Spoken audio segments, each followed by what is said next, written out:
Part 3 of my vlog, Idolatry and Atonement in the Greater Old Testament Narrative. I chose these two themes because one becomes necessary as the result of the other. An idol is anything to which a person is devoted. God created mankind in his image and likeness for a singular purpose, to be completely devoted to him for all time.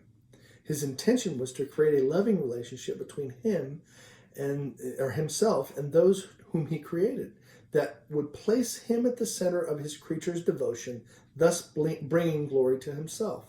However, God gave mankind the ability to choose and a free will with which to make the choice.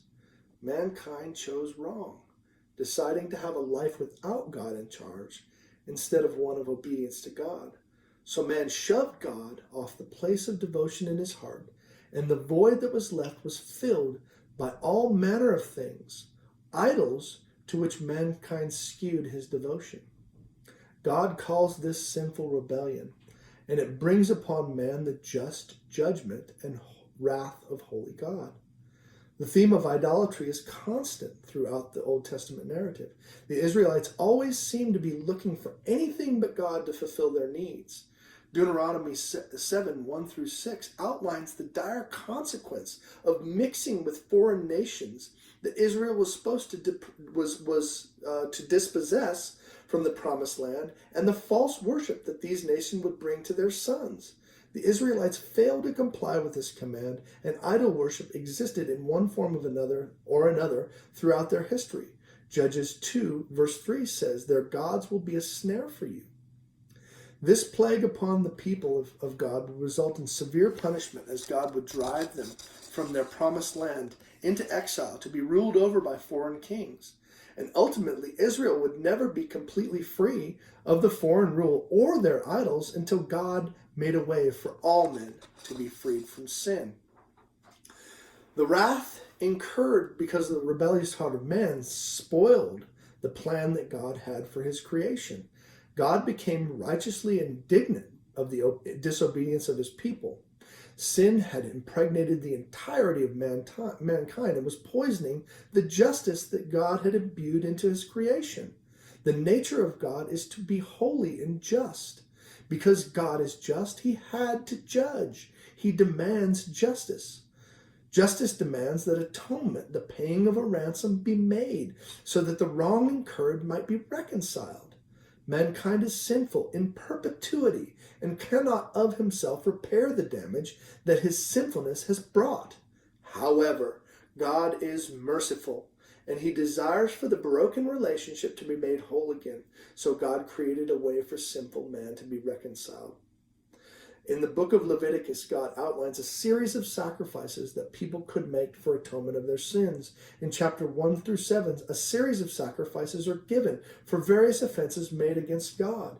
In chapter 16, a day of atonement is made to atone for the sin that impregnates all of society. These sacrifices were a way for sinful man to be able to live in proximity of holy God.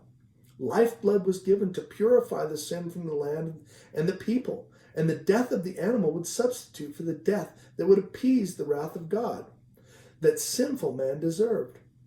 The animal would die as a substitute for man. However, mankind in his foolishness began to rely on this process of atonement and to sin in increasingly wicked ways.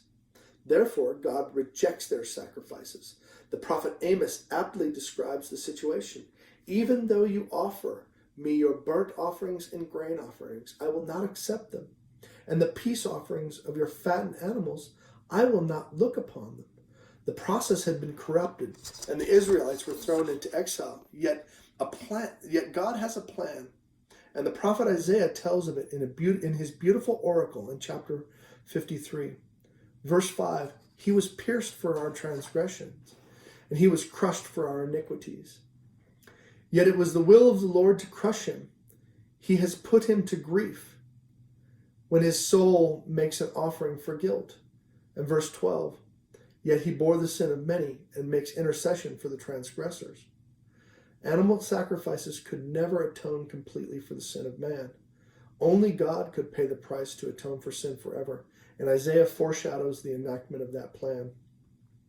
God would send one who would pay this price and atone for and reconcile sinful man to holy God once and for all. Thank you.